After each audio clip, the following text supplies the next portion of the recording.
नमस्कार, मैं अमित गोदियाल और आप देख रहे हैं उत्तराखंड का नंबर 1 डिजिटल चैनल पहाड़ टीवी। तो इस समय पहाड़ टीवी खड़ा हुआ है यूके ट्रिपल एससी में, और ये वही आपने देखा होगा कि लगातार यूके ट्रिपल एससी को लेकर वीडियो और वीपीडीओ जो पेपर लीक मामला है उसको लेकर लगातार हम आपको अपडेट दे रहे हैं। आज हम यहाँ पर क्यों पहुंचे हैं और क्या वो बड़ी खबर है जिसे दिखाने के लिए हम यहाँ पर आज पहुंचे हैं, पर उससे पहले कुछ चीजें जरूर बताएंगे। यूके ट्रिपल एससी में जब आज हम गए और जिस तरीके से आज सबसे बड़ी खबर आई है कि जो अध्यक्ष हैं एस राजू ने इस्तीफा दे दिया है, पर एक बात सबसे दूसरी जो निकल कर आती है, जब हम वहां पर गए तो मिलने से इनकार कर दिया अध्यक्ष जी, जब पूर्व अध्यक्ष हो चुके हैं जिन्होंने इस्तीफा दे दिया है। आखिर क्या कारण रहा होगा कि यूके ट्रिपल एससी के अध्यक्ष आज मिलने से मना कर रहे हैं? क्या क्या ऐसा डर उन्हें सता रहा है कि उन अध्यक्ष जी ने मिलने से मना कर दिया है?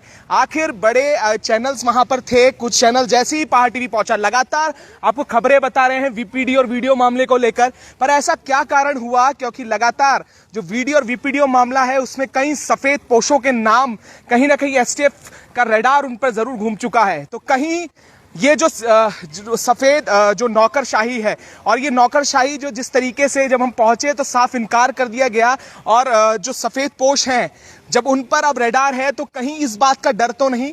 वहीं जिस तरीके से सूत्र से हमें सूचनाएं मिली हैं, उन्होंने जरूर ये कहा है कि नैतिकता के आधार पर इस्तीफा दिया है, पर आखिर जब हम यहाँ पर पहुंचे हैं और आपको अपडेट भी देंगे कि किस तरीके से जो लगातार जो बेरोजगार थे वो मांग कर रहे थे कि यूके ट्रिपल एससी के जो पदाधिकारी हैं उन्हें भी इस्तीफा दे देना चाहिए था, जब ये पूरा भर्ती घोटाला जो भर्ती पेपर लीक जो हुआ है। और तमाम जितने युवा हैं जुड़ते रहेंगे, इसे शेयर जरूर करिएगा और आपको भी बताएंगे कि अध्यक्ष एस राजू ने इस्तीफा दे दिया है, और बात उन्होंने कही है कि नैतिकता के आधार पे जो आयोग पे आरोप लग रहे हैं उसके कारण उन्होंने इस्तीफा दिया है। पर यह भी दूसरा सवाल खड़ा होता है कि क्या कारण था कि जब पहाड़ टीवी उनके पास पहुंचा तो उन्होंने मना किया और वापस लौटा दिया? ये भी सवाल कहीं ना कहीं है। आखिर किस बात से डर रहे हैं? क्या वो प्रश्न हैं जिनके उत्तर वो नहीं दे सकते? इस समय तमाम जो लोग हैं और जो युवा हमारे साथ जुड़े हुए हैं, आपको बता दें कि जब आयोग बना उससे पहले अब त्रिवेंद्र सिंह रावत ने भी ये बात कही, जो पूर्व मुख्यमंत्री इस प्रदेश के, उन्होंने कहा कि इस आयोग को भंग कर देना चाहिए। आखिर क्या कारण है कि परीक्षाएं होती हैं, युवाओं के साथ हर साल छल किया जाता है, भर्ती परीक्षाएं होती हैं और उसके बाद इस तरीके की जो नकल की भेंट चढ़ जाती हैं। आखिर युवाओं की क्या गलती है? और आयोग में बैठे हुए जो बड़े पदों पर ये लोग हैं मीडिया से रूबरू होने में मना करते हैं। आखिर क्या कारण है कि अध्यक्ष इस्तीफा देने के बाद मना करते हैं मिलने से? क्या उत्तर नहीं दे पाएंगे? क्या प्रश्न ऐसे थे जिसको लेकर अध्यक्ष जी भाग रहे हैं? ये भी प्रश्न रहेगा और सवाल जरूर करेंगे, क्योंकि अब सवाल ये हो चुका है, इस्तीफा आ गया है, उसके बाद अब ये भी कहीं ना कहीं है कि जो सफेद पोश हैं उनके नाम भी हो सकते हैं कि एसटीएफ जल्दी खुलासा करे, क्योंकि लगातार सोशल मीडिया में भी और न्यूज़पेपर में भी नाम आ रहे हैं कि कुछ जिला पंचायत सदस्य और कुछ क्षेत्र पंचायत सदस्यों के नाम भी जल्दी खुलासा हो सकता है।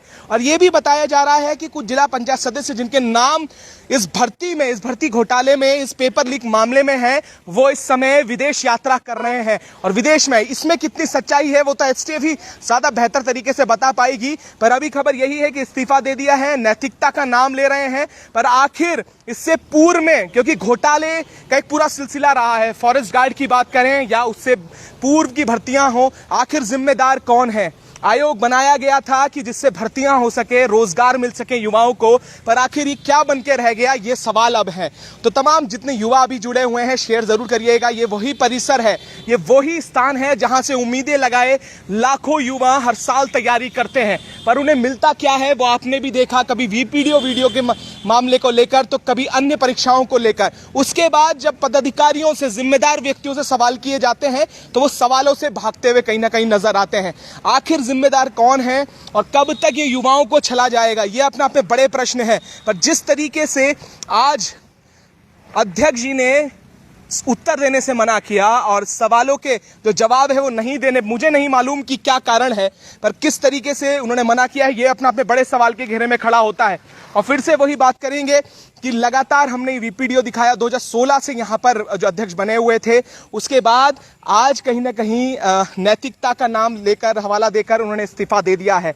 आखिर घोटाले कब तक होते रहेंगे और कब तक युवाओं के साथ छल होता रहेगा, इसका जवाब अब आयोग को भी देना होगा कि आखिर इस जैसे कितने घोटाले पूर्व में हुए हैं। कई भर्ती घोटाले हुए, कई पेपर लीक मामले हुए और जिस समय आरोपी पकड़े गए, देखिए शुरू से अगर मैं पूरे प्रकरण को बताऊं तो जब इस पेपर लीक मामले में आरोपी पकड़े गए थे तो उन्होंने साफ ये बताया था ये उनका पहला कोई मामला नहीं है। इससे पूर्व में भी उन्होंने भर्ती पेपर लीक किए हैं, चाहे सचिवालय सुरक्षा का हो, उसके बाद आरएमएस जो इसकी एजेंसी रही, आउटसोर्सिंग एजेंसी, उसमें भी कितने पेपर हुए हैं वो भी अब कहीं न शक के दायरे में खड़ी होती है। पर अभी जांच वीपीडी और वीडियो भर्ती की चल रही है। आखिर जो पूर्व में आरएमएस जहां पर प्रिंटिंग हुई है, क्या उन पेपर में सही तरीके से प्रिंटिंग हुई होगी? क्या उसमें पेपर लीक नहीं हुआ होगा? ये अपने आप में बड़ा सवाल कहीं ना कहीं खड़ा होता है। पर अभी अगर बात करें तो क्या एसटीएफ जो लगातार सर्जिकल स्ट्राइक इसमें करती हुई नजर आ रही है, सफेद पोशों का नाम भी लेगी और बिना अगर बड़े अधिकारी इसमें मौजूद नहीं है तो कैसे पेपर लीक हो जाता है, ये अपने आप में बड़े सवाल हैं। और हर एक बेरोजगार ये सवाल पूछ रहा है और आयोग से भी पूछ रहा है। लगातार ये सवाल खड़े हो रहे हैं कि क्या बड़ी मछलियां, बड़े मगरमच्छ पकड़े जाएंगे? ये तो छोटी मछलियां केवल पकड़ी जा रही हैं, तो क्या ये बड़े मगरमच्छ हैं जो इस समय जो सवाल उठ रहे हैं, क्या वो पकड़े जाएंगे? ये अपने आप में बड़े सवाल कहीं ना कहीं खड़े करता है। और आखिर ये बड़ी खबर इस उत्तराखंड की यह है कि यूके SSSC के अध्यक्ष ने इस्तीफा दिया और नैतिकता का नाम देकर इस्तीफा दिया है। आखिर अब जो ये जांच चल रही है उसमें कितने और बड़े नाम होंगे, ये भी देखने वाली बात होगी। एसटीएफ सफेद पोशों को क्या जेल के पीछे पहुंचा पाएगी और उसके बाद क्या अन्य ऐसे अधिकारी भी होंगे जो इस भर्ती पूरी जो पेपर लीक मामला है इसमें संलिप्त होंगे और इस पे सजा दी जाएगी? क्योंकि अब पूरी सोशल मीडिया और मीडिया में यही बात हो रही है, क्योंकि कहीं ना कहीं ये छोटी मछलियां अभी हैं और अभी क्या मगरमच्छ पकड़े जाएंगे, ये भी देखने वाली बात होगी। और आरएमएस जैसी एजेंसी जो हैं उसके बाद उन पर क्या कार्रवाई होगी और जो आउटसोर्सिंग एजेंसीज जिससे काम करवा रही है, ये आयोग जो काम करवा रहा है, उसमें कितनी वो ट्रस्टवर्दी होंगी, कितने विश्वसनीयता उसकी होगी, ये भी अब सवाल खड़े करते हैं। और आखिर कितने पेपर होंगे जो बिना लीक हुए अभी इस समय उत्तराखंड में हुए होंगे? क्या इस पूरी भर्तियों की जब तक हुई है, क्या उसकी जांच सीबीआई से नहीं होनी चाहिए? यह भी अब प्रश्न उठने लगा है, क्योंकि सीबीआई जांच की बात कर रहे हैं।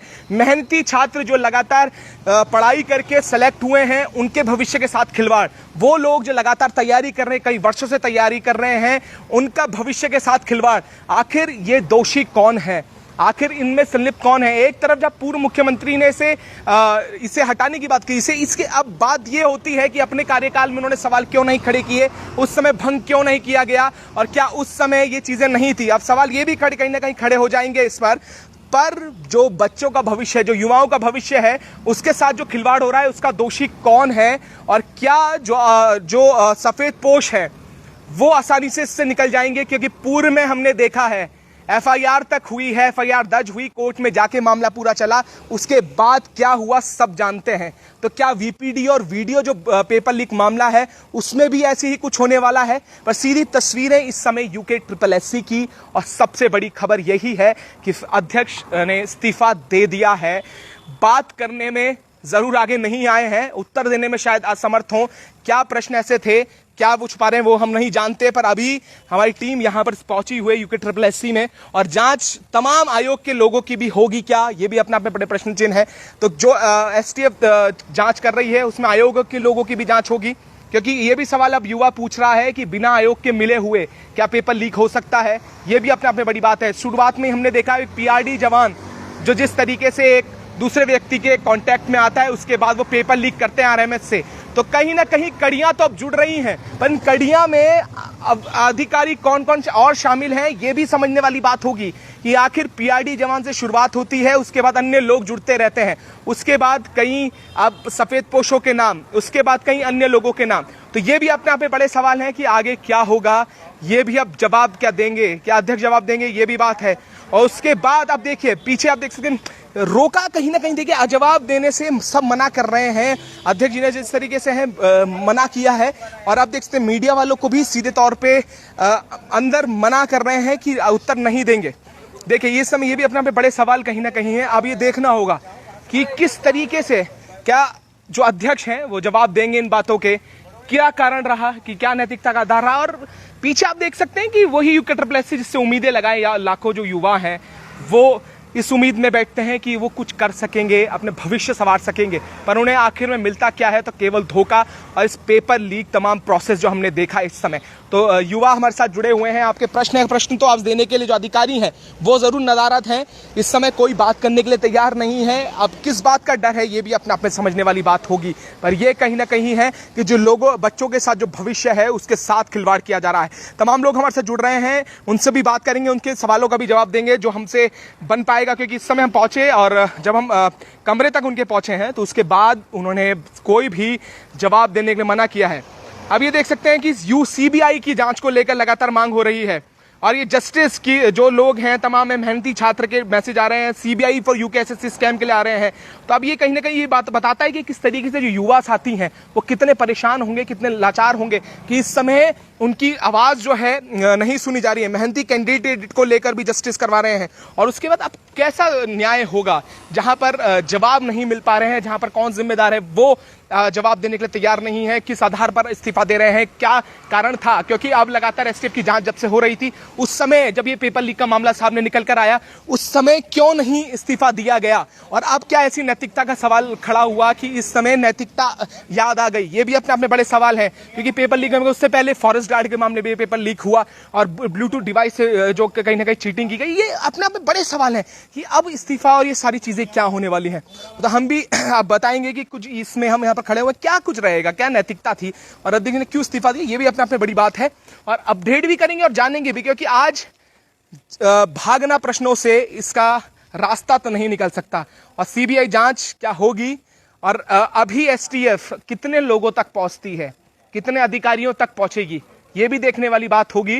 और अभी देखिएगा कि तमाम जो मीडिया बंधु हैं वो भी जा रहे हैं और ये भी सवाल रहेगा कि क्या उन्हें जवाब देंगे, क्योंकि हमने देखा कि शुरुआत से जब ये मामला था हम इसे उठा रहे थे, हम इसे बता रहे थे कि क्या चीजें रही हैं। बेरोजगार संघ से लेकर और तमाम ऐसे युवा जो ये लगातार आवाज उठा रहे थे कि इसमें धांधली हुई है, इसमें तमाम चीजों की शक के घेरे में कहीं ना कहीं भर्ती है।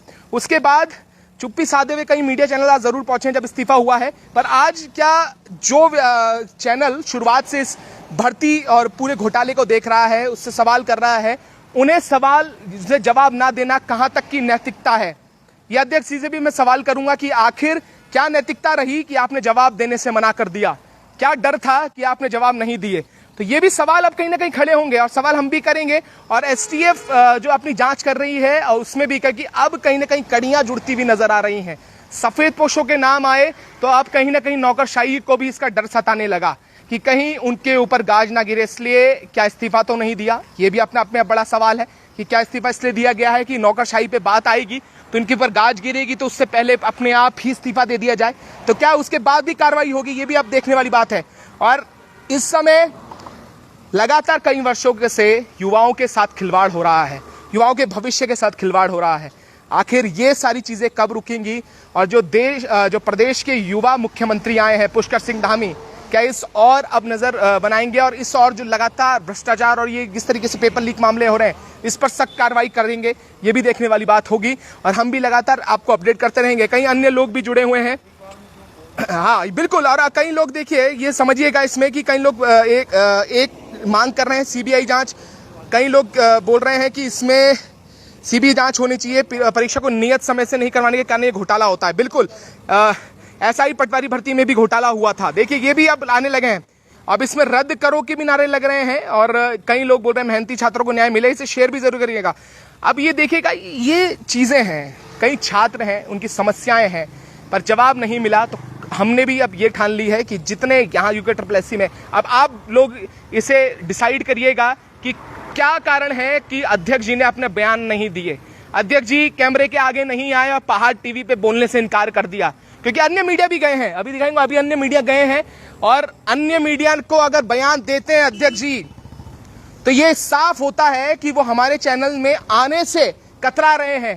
कारण कुछ भी होगा, वो उन्हें जवाब देना होगा कि आखिर पहाड़ टीवी में आप क्यों नहीं आए, आपको क्यों समय नहीं मिल पाया।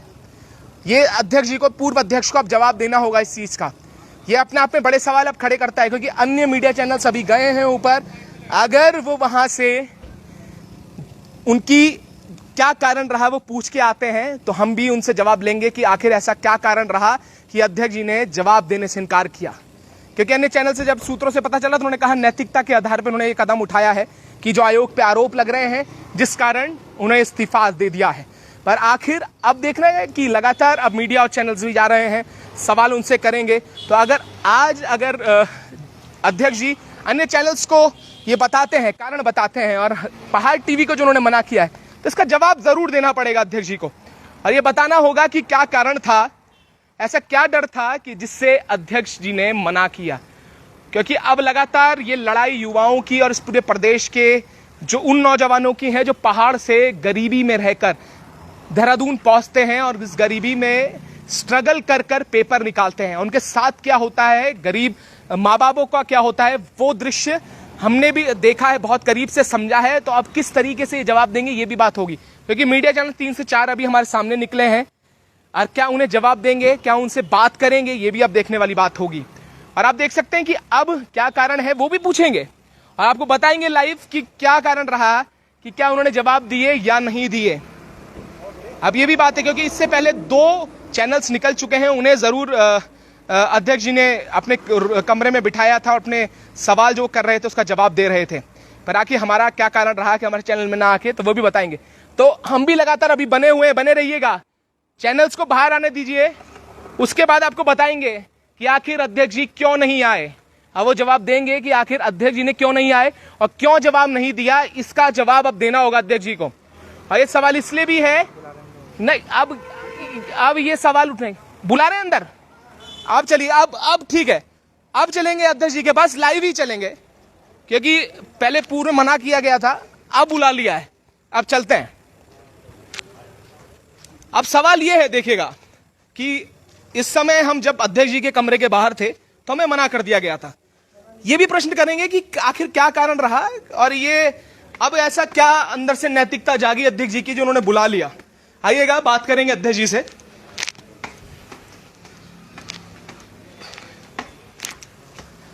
अब पता करते हैं कि ऐसा क्या कारण था कि हम इसी कमरों के में आए थे, अध्यक्ष जी से बात हुई, उसके बाद यहीं कमरे में रोक लिया जाता है, यहीं हमें रोक के बोल दिया जाता है कि अध्यक्ष जी बयान नहीं देंगे। सीधे ये अध्यक्ष जी का यहां पर कमरा यहां पर है, और सीधे अब चलते हैं क्योंकि बुलावा आ चुका है। आइएगा।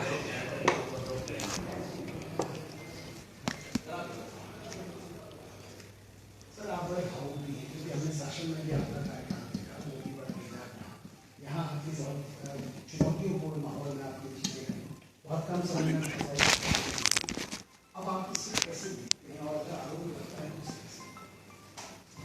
आरोप लगाना स्वाभाविक है।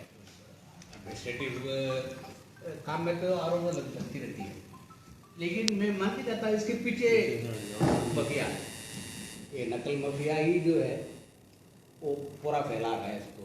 कमीशन पर जो क्या करना, मतलब मैं जानता हूँ जब से मैं आया हूँ तो ये नकल मफिया और ये कोचिंग मफिया को चला नहीं है बहुत। पहले कभी को ऐसा भी तो होता है कि वो कोचिंग सेंटर से क्वेश्चन पेपर बना भी देते हैं, ऐसा भी हो जाता है। क्योंकि मेरे कार्यकाल में नहीं हुआ, और मेरे कार्यकाल में किसी भी राजनीतिक आधार पर मैं किसी को मैंने कोई नहीं दिया है, एक भी नहीं दिया। तो ये सब लोग परेशान होते हैं।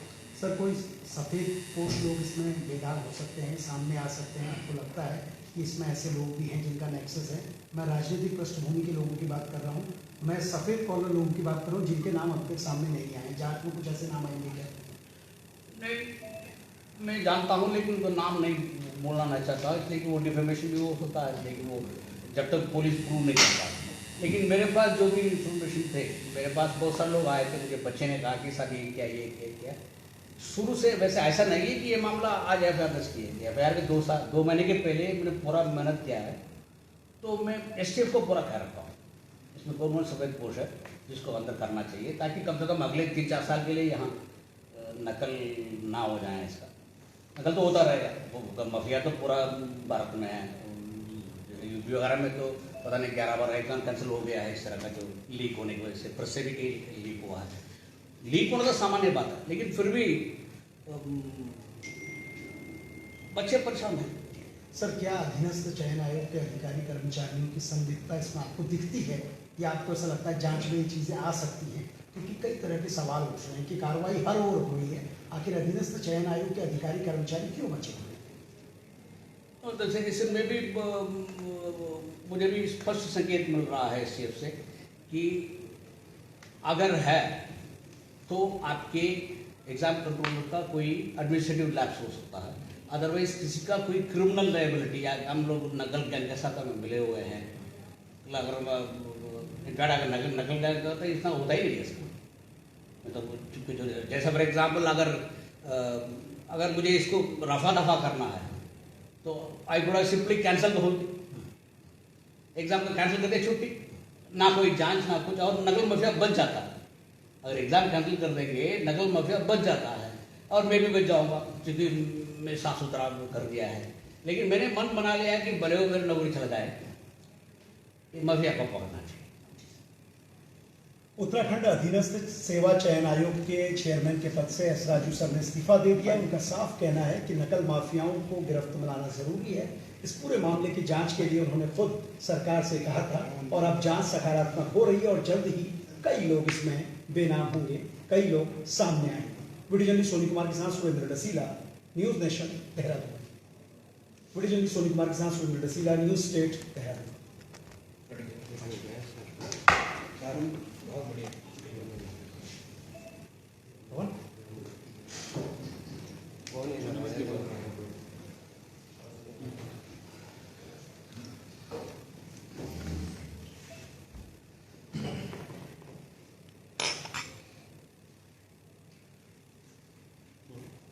अधीनस्थ सेवा चयन आयोग के अध्यक्ष एस राजू साहब ने आज इस्तीफा दे दिया है।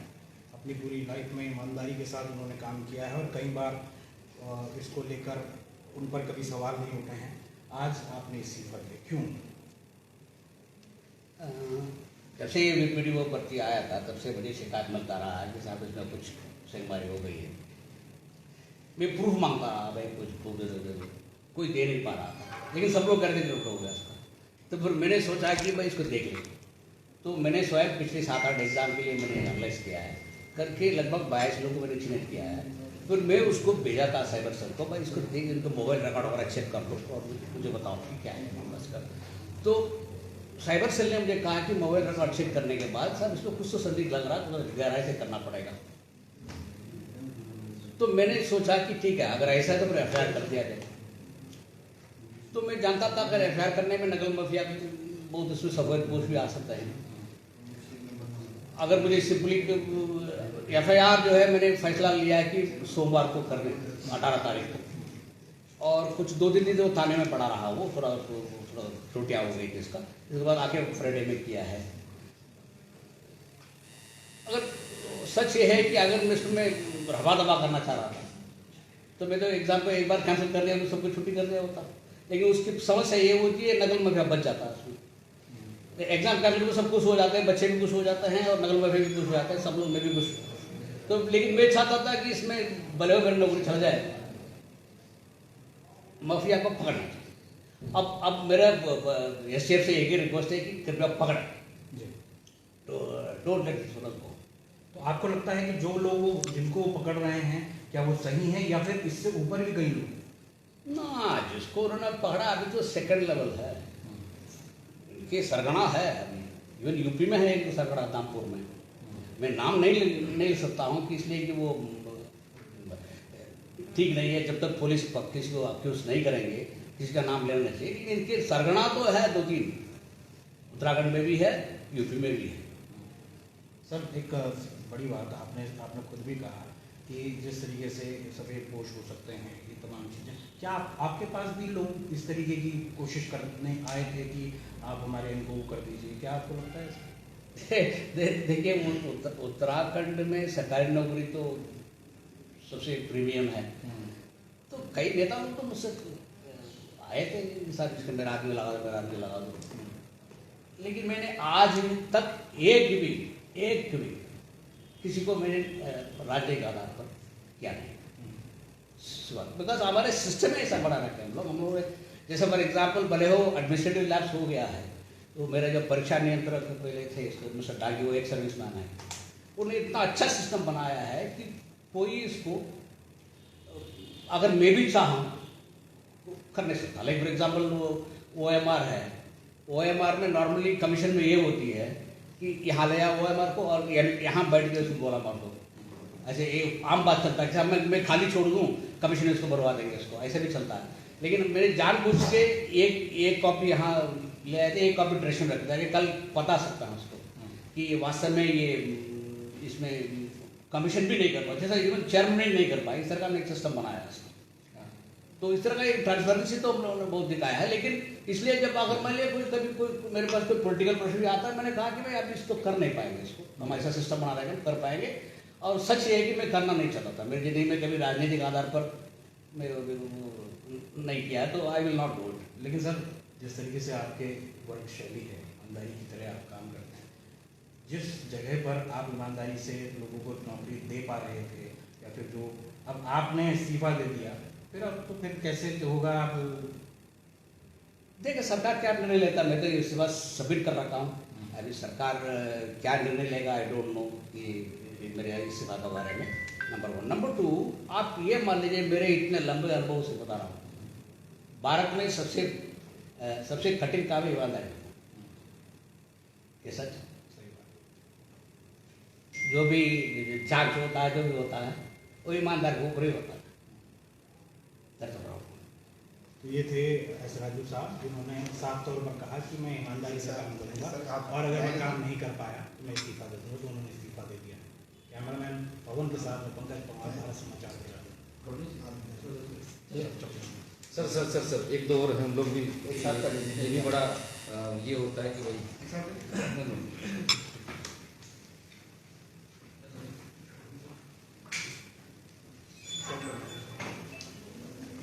उत्तराखंड के कुछ ईमानदार IASों का अगर आप नाम गिनेंगे तो उसमें से एक नाम है एस राजू साहब का, और 2016 से एस राजू साहब यहाँ पे UK SSSC के चेयरमैन हैं। और पिछले दिनों जिस तरह से विवाद हुआ उसके बाद आपने यहाँ पे इस्तीफा दिया, आखिर किस तरह से, कितने दिनों से आपकी ये बात दिमाग में आ रही थी कि इस्तीफा दे देना चाहिए, क्योंकि ईमानदारी पे इस बार सवाल उठा? देखिए वो आजकल भारत में प्रॉब्लम ये है, ईमानदार रहना बहुत मुश्किल है। तो शुरू से मैं देख रहा हूँ कि यहाँ के नकल माफिया और जो कुछ माफिया वगैरह जो है कमीशन के पीछे पड़े हुए थे, इसलिए कि उनको किसी को चला नहीं। अल्टीमेटली उन्होंने सेंग मारने के लिए कोशिश तो कर दिया, इसका सफल भी हो गया, लग रहा है कि जगह कोशिश कर रहा है इसका। और जहाँ तक इस भर्ती का मामला है,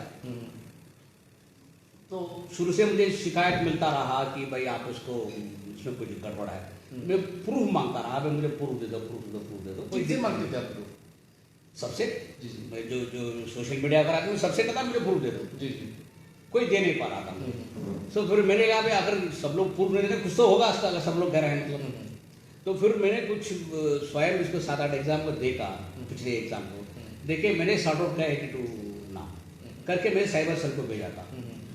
साइबर सेल ने उसको जांच करके मोबाइल रिकॉर्ड वगैरह चेक करके मुझे उन्होंने बताया है कि साहब इसमें कुछ लग रहा है, कुछ गड़बड़ लग रहा है, कि ये लगता है कि लोग कुछ रिसोर्ट वगैरह में गए हैं और वहाँ को बताया गया। तो फिर मैंने कहा कि भाई FIR इसमें तो करना चाहिए उसको। मैं जानता था FIR करने में बहुत कठिन हो सकती है, लेकिन फिर भी जैसा मैंने पहले कहा ना कि अगर मुझे इसका रफा दफा करना है तो मुझे यही करना था, फिर कैंसिल कर दें, सब लोग खुश, बच्चे भी खुश और नकल माफिया भी खुश, लेकिन नकल में पकड़ में नहीं आएगा। इसलिए मैंने एक कठिन निर्णय लिया, भले मेरे नौकरी चला जाए, फिर FIR होगा। तो FIR कर दिया था मैंने। FIR करने के बाद अब अच्छी बात है कि पुलिस वास्तव में जो STF वाले इसको पकड़ रहे हैं, और मुझे आशा है कि वो वास्तव में जो फर्स्ट लेवल जो क्रिमिनल्स है, इसको जो आका है उनको तक जाएंगे इसको। ये सिर्फ उत्तराखंड की बात नहीं, UP, राजस्थान, बिहार, तमाम जगह इस तरह के माफिया फैले हुए हैं, इनका मकर जाल है। इसको तो कैसे तोड़ेंगे? आपके पास भी तमाम लोग आते होंगे, क्या लगता है कि कौन कौन लोग हैं, सफेद पोश है, नेता है, ये लोग भी इनमें शामिल हैं? देखिए एक्चुअली प्रॉब्लम ये होता है ना, this is not the first FIR हम लोगों ने की है, हम ऑलरेडी 4 FIR कर चुके हैं। एक बार जो है कुछ मुन्ना भाई बैठ के 12 के बारे में एग्जाम लिख रहे थे, उसमें 24 लोग के खिलाफ हमने FIR किया। फॉरेस्ट गार्ड में एफआईआर किया है। और उसके बाद जो है एक और एग्जाम्पल है जहाँ ट्रेजरी के अंदर पुल के अंदर जगह गोला कर दिया है रात में जो पुल के, उसको उन्होंने पकड़ लिया है। लेकिन मैं देख रहा हूँ अभी इसमें ठीक से जिस तरह का जांच होना चाहिए, अगर उससे उनको पकड़ ले होते तो शायद ये नौबत नहीं आता। वो थोड़ा कभी तो है, उसको भी पुलिस को सुधारना। आपके नजरिए से किस तरह से जांच होनी चाहिए, किस किस एंगल पे जांच हो इस मामले में? जी इस मामले में तो ये जो कर रहे हैं वो सही रास्ते में तो जा ही रहे हैं, लेकिन अभी जो फिलहाल जिसको पकड़े हैं तो सेकंड लेवल है, अभी पहले लेवल पे नहीं पहुंचे। ना वो असल सरगना तो ये एक आदमी धामपुर में बैठा है और यहाँ उत्तराखंड में 2 लोग हैं। अच्छा, नाम नहीं लेना चाहता हूँ बस। अच्छा, कोई पॉलिटिकल कनेक्शन है इन लोगों के? पकड़ने के बाद ही पता चलेगा। जी जी, हो सकता है ना भी हो सकता है इसका। अच्छा, जब आप इस पद पे हैं 2016 से हैं, तो आपके पास भी कई लोग आते होंगे ये कहने के लिए कि बेटे की नौकरी लगवा दीजिए, इसकी नौकरी लगवा दीजिए, पॉलिटिकल सोर्स भी लगाते होंगे। कितना प्रेशर रहता है इस पद पे बैठकर? बहुत प्रेशर रहता है जी, और मेरे ऊपर और सचिव के ऊपर बहुत प्रेशर रहता है। सोच सिफारिश तो बहुत हो जाता है, बिकॉज सरकारी नौकरी तो यहाँ सबके प्यारा है इसका। लेकिन नंबर 1 हम लोगों का नियत कभी नहीं था कि राजनीतिक आधार पर किसी को नहीं करना चाहिए, प्योर मेरिट में होना चाहिए, नंबर 1। नंबर 2 हम लोगों ने सिस्टम भी ऐसा बनाया है, इवन मैं चाहता किसी को पास नहीं करा, ऐसा बनाया हम लोग। अच्छा, एजेंसी लेवल पे जो आप लोग एग्जाम लेते हैं, तो एजेंसी लेवल पे भी कई स्तर पे सेटिंग हो सकती है, क्योंकि वहीं से क्वेश्चन होते हैं, कई बार तो वहीं से सेटिंग हो जाती है। ये अभी फिलहाल इस स्टेप पे कहना तो यही है कि जो जहाँ प्रिंटिंग हुआ है वहाँ से किसी ने क्वेश्चन पेपर चुरा लिया है, वो संभव भी हो सकता है। I cannot say anything because inquiry में चल रहा है, पता नहीं इंक्वायरी में, बिकॉज पहले जो इंक्वायरी में ये ऐसे बताया जा रहा था कि कमीशन में पेपर लीक हुआ, कमीशन के कंप्यूटर में निकाल दिया गया, बाद में वो सही नहीं निकला उसका, फिर अभी कह रहा है प्रेस से निकाला है, but that you never know. I am still not very sure कि ये भी सही है, तो उसका कल दूसरा भी निकल सकता है। सर, सवाल ये है कि क्यों ना अपनी मशीनरी जो है वो डेवलप किया जाए, बाहर से आउटसोर्स करने की बजाय हम मशीनरी डेवलप करें, ताकि उस पर आपका सर्वाधिकार हो, वहीं से सब कुछ हो। इसकी सोचा जा सकता है इसका, बिकॉज कुछ लाइक फॉर एग्जाम्पल यूपीएससी में अपने ओन प्रेस चला रहे हैं। जी जी, तो लेकिन हमारे प्रदेश में पता नहीं उनका कोई जो फाइनेंशियल स्थिति ऐसा है कि एक बार हम लोग भी सोच रहे थे कि ये पे हम लोग प्रेस लगा दें, लेकिन प्रॉब्लम ये है आप जितना भी प्रेस लगा लेते हैं अल्टीमेटली आदमी की ईमानदारी के ऊपर है।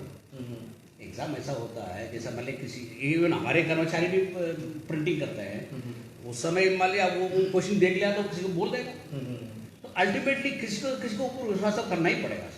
क्या यहाँ भी संस्थान में ऐसे जो ऑफिस है इनके भी कुछ लोग हैं ऐसे जो इस सेटिंग में शामिल थे, ऐसा आपको महसूस होता है? सबसे बड़ी खुशी की बात तो ये है कि अभी फिलहाल एसटीएफ ने मुझे साफ साफ कह दिया है वर्बली एटलीस्ट कि कमीशन में किसी भी अधिकारी और कर्मचारी का कोई क्रिमिनल लायबिलिटी इसमें नहीं है, इसमें लिप्त नहीं है। आपने इस्तीफा दे दिया है, अगर मुख्यमंत्री आपके इस्तीफा को स्वीकार नहीं करते हैं या स्तर पर स्वीकार नहीं होता तो फिर आगे अनवरत जारी रखेंगे और सफाई अभियान चालू रहेगा? देखो, जिंदगी में हमेशा मैं ईमानदारी पर विश्वास किया है, रहूँगा भी, लेकिन अभी मुख्यमंत्री को फैसला लेने दें इसको। अगर मेरी नैतिक जिम्मेदारी मैंने कर दिया है, क्योंकि मुझे खराब लगता है कि मेरे कैरेक्टर के बारे में अगर मान लीजिए कोई आज लग जाए कि लोग कहेगा भाई इसका संपत्ति पर जांच कर लो, ये मुझे खराब लगता है।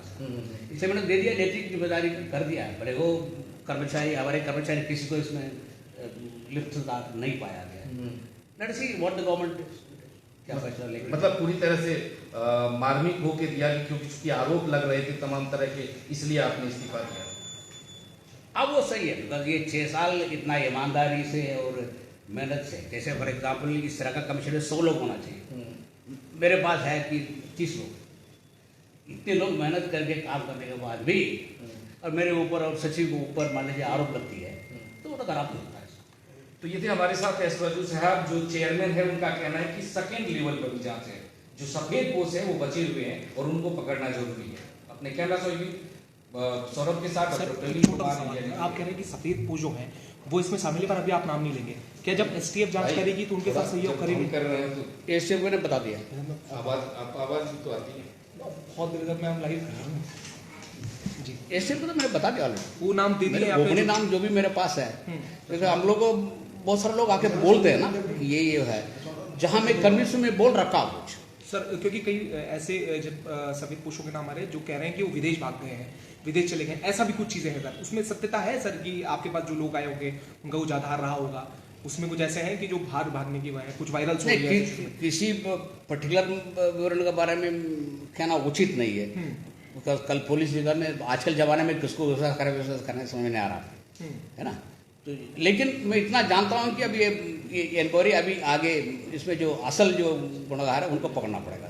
सर एक आखिरी सवाल सर, ये मेहनती छात्रों की आपने बात की, आपने कहा पेपर रद्द करवा देता और आप बच जाते और मतलब आप फिर इसके रद्द करा के वो माफी भी बन जाता, पर सर किस तरीके से, क्योंकि जो मेहनती छात्र हैं वो भी आंखें लगाए हुए बैठे हुए हैं कि अगर उनकी जो ईमानदारी से यहाँ पर पढ़ के आए हैं कि उनका भी भविष्य दाव पर है, और उन लोगों का भी जिन्होंने मेहनत की है पर इन नकल माफियाओं की वजह से नहीं है, तो उनके लिए क्या?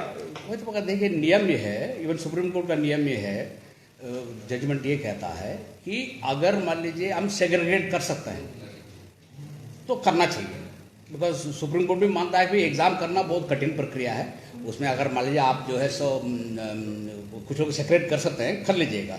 तो इसमें मैं भी चाह रहा था, बिकॉज मैं नहीं चाहता था कि सबको नुकसान हो जाए, बिकॉज मैं अक्सर चाहता हूँ 900 लोग हैं उसमें ऑलमोस्ट एवरीवन मेरिटोरियस बहुत मेहनत करके पास किए हैं, तो ये जो 50-60 ये नकलची की वजह से 1000 लोगों को नौकरी हमको, it's not question of 1000, in fact इसका चेन इफेक्ट देखे तो कम से कम 2000 होता है, नुकसान नहीं करना चाहिए। इसलिए मैंने कहा कि ये सिंपल तरीका, आज मान लीजिए इसको कैंसिल कर दो, सब लोग खुश, नकल माफिया भी खुश और बच्चे भी खुश और मैं भी खुश, मैं नहीं करना चाह रहा था। तो मैं सोचता इसका FIR होने दें, चाहे मुझे नौकरी रहे ना रहे। ठीक है सर, थैंक यू। तो ये देखा आपने, ये देखे अध्यक्ष एस राजू ने इस्तीफा दे दिया है और ये भी बताया है कि किस तरीके से जो सफ़ेद पोशों के नाम यहाँ पर उन्होंने बात करी है। उन्होंने कहा है कि उन्होंने STF को जो सारे जो आधार हैं, अभी नाम उन्होंने ज़रूर नहीं लिया है, उन्होंने ये ज़रूर कहा है कि उनका नाम उन्होंने दे दिया STF को, पर अब देखना होगा कि सफ़ेद पोशों तक क्या STF पहुँच पाएगी, और ये मगरमच्छ जो की बात जो लगातार हो रही है, क्या उन तक STF का हाथ पहुँच पाएगा, ये भी देखने वाली बात होगी। और लगातार, क्योंकि एक समय था कि जिस समय अध्यक्ष आप जरूर यहाँ पर नहीं थे, अपने सवालों के जवाब उन्होंने दिए हैं, अब देखना होगा STF इस पर क्या कार्रवाई करती है। हम भी लगातार आपको अपडेट देते रहेंगे, तो ऐसे जुड़े रहिएगा और देखते रहिएगा पहाड़ टीवी।